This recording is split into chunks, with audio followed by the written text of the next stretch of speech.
दोस्तों अस्सलाम वालेकुम। आइए हुजूर वारिस आलम नवाज कुछ ऐसे अंदाज जो हमें आपको बड़ा सबक देंगे।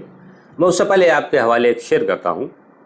तेरी नस्ल पाक में है बच्चा बच्चा नूर का, तेरी नस्ल पाक में है बच्चा बच्चा नूर का, तू है एने नूर तेरा सब घराना नूर का। कुर्बान जाइए अपने पीर मुर्शिद जाने बुतूल शाहज़ादा रसूल वारिस आलम नवाज पर, जिनका हर अंदाज शरीयत का एक पैकर था। आपके हर लफ्ज़ में शरीयत के ताबे था। मेरे आलम नवाज ने पूरी ज़िंदगी खिलाफ शरा कोई काम नहीं किया। तबलीग दीन के लिए गैर मुमालिक में आपने बहुत सफ़र किया है और नाना रहमत आलम सल्लल्लाहु ताला अलैहि वसल्लम के दीन की तबलीग और मोहब्बत का पैगाम, क्योंकि मोहब्बत ही वजह तख्लीक़ कायनात है और अल्लाह ने मोहब्बत के सबब ही इस कायनात को बनाया। 18,000 आलम बनाए वो अपने हबीब मोहम्मद अरबी सल्लल्लाहु ताला अलैहि वसल्लम। ये चराग़ पंजतन जब वारिस आलम नवाज के नाम से जलवागर हुए देवा शरीफ में, तो आपने अपने नाना के दीन की तबलीग और मोहब्बत के पैगाम के लिए पूरी दुनिया में सफ़र किया और गली गली मोहब्बत का डंका बजाया। तो आपका एक अंदाज़ था, क्योंकि आप मुजस्सम एक पैकर थे शरीयत के, तो सरकार वारिस आलम नवाज जब कभी भी जाते थे, कहीं भी जाते थे और आपसे औरतें मुरीद होने के लिए कहती थी, तो आप फरमाते थे जाओ वज़ू करिए आओ। जब औरतें वज़ू करके आती तो आप दुजानू बिठाते क़िबला रुख होके और ख़ुद भी क़िबला रुख होके बैठते।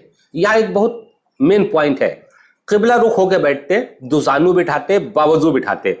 आज जाहिर सी बात है कि जब आप क़िबला रुख होंगे तो मुरीद होने वाली औरतें पीठ के पीछे होती थी। मतलब मेरे पीर का बड़ा एक ख़ास अंदाज था। या तो आप क़िबला रुख अगर नहीं बैठते थे तो चेहरे पर आप इहराम डाल लेते थे, तब आप मुरीद करते थे। उसी में एक औरत ने कहा कि जब हम मुरीद होंगे तो आप कहते हैं कि हम सीना फातिमा ज़हरा खातून जन्नत की ज़ात का मजहर है, तो हमें दिखाइए। तो सरकार ने फरमाया अगर इश्क सच्चा है तो वो भी होगा। तो जब सरकार इस पाक ने मुरीद किया उन औरतों को, तो फरमाया कि कहो हाथ पकड़ा मेरी दादी हुजूर सीना फातिमा ज़हरा सलामुल्लाहि अलैहा का।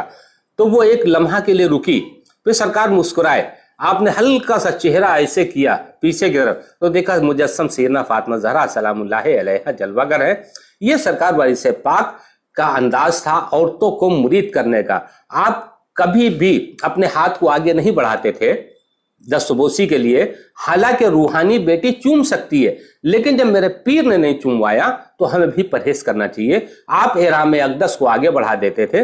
अगर किसी के सर पर हाथ रखना होता था तो भी आप इहराम हाथ में लेके उसके सर पर हाथ रख देते थे। तो अगर हम वारसी हैं, पीर परस्ती का हम दावा करते हैं, तो हम अपने पीर वारिस आलम नवाज के नक्शे कदम पर ही चले तो ही वारसी हैं।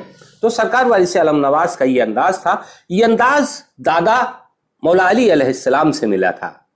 मौला अली अलैहिस्सलाम जब कभी औरतों को की बैयत लेते थे तो एक बर्तन मंगवाते थे, उस बर्तन में अपना हाथ रख देते थे, उस बर्तन में हाथ रख के हटा लेते थे और कहते थे ये मजमे में ले जाओ, जो भी बैत लेना चाहे इस बर्तन में हाथ डाल दें। ये मौला अली अलैहिस्सलाम क्या बैत का एक वो था अंदाज। तो सरकार वारिस आलम नवाज ना तो कभी हाथ पैर दबवाते थे, ना हाथ पैर चुमवाते थे, औरतों से बहुत दूरी रखते थे। सरकार ने फरमाया कि जब तुम मुरीद हो, मुरीद होने से पहले भी जो तुम्हारे अक़द में बीवियां आए वो तो तुम्हारी बीवियां हैं, वरना सारी औरतें तुम्हारी माँ और बहनें हैं। जब मुरीद करते तो उसकी सख्त तालीम देते थे। और इसके आगे के मामला आपके हवाले करेंगे। अस्सलामु अलैकुम।